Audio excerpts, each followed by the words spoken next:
another major deficiency in Victor Davis Hanson's Dying Citizen book is his omission of supply and demand and just a lack of understanding of basic economic principles.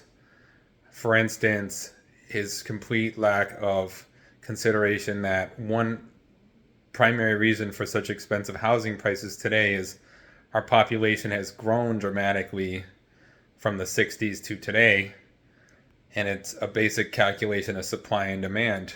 DC, San Francisco, Los Angeles, Miami, New York City, Boston, Chicago, DC, these areas, Philadelphia, these metropolises have a limited amount of space with millions of people.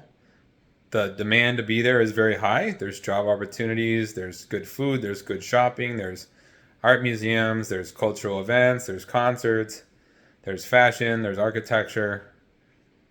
And today, I just want to read a quote and then I'll respond. So he put, as far as housing went, to save money on dorms and boarding, my parents purchased in 1972 a small 1,100 square foot house in Santa Cruz near the campus for $26,000, $23 a square foot. The purchase required a separate loan for a small down payment of about $4,000 and a $170 monthly payment on the first 30-year mortgage. A cost at the time mostly covered by three of us taking on two additional renters. The house in 1972 had a rental value of about $200 per month. In today's dollars, that 1972 rental rate would be roughly $1,250. In fact, the current monthly rental value of the house is now about $3,500 to $4,000, beyond the means of most middle-class households, not to mention students. Nearly a half a century later, I still own the same tiny house in which my daughter and her husband and children now live. In 2020 inflation-adjusted dollars, it should be worth $160,000, according to the 1972 cost. But its current saleable value in the inflated Santa Cruz real estate market of 2020 is nearly $1 million. The price per square foot for a near-campus residence went up in my lifetime from an inflation-adjusted $143 in 1972 to a current value of over $900. Purchasing such a small quote-unquote starter home is impossible for nearly any family. Yes, Dr. Hanson is lucky to have inherited a house that cost his parents $26,000. It's now $1 million house. Good for him. He lives in California. California has become an unaffordable state for most middle-class families.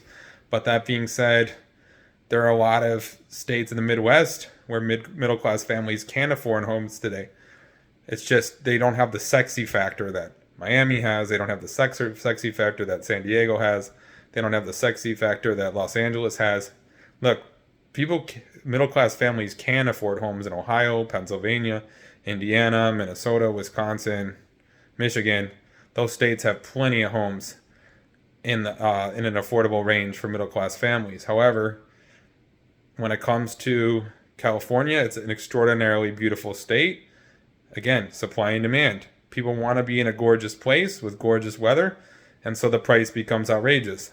If people are willing to bear cold winters, if people are willing to bear overcast skies, if people are willing to live near old shut down factories, your Buffalo, New Yorks, your Columbus, Ohio's, your Cleveland, Ohio's, your Detroit, Michigan's, your Pittsburgh, Pennsylvania's, your South Bend, Indiana's, yes, you can afford a home. It's just not as sexy.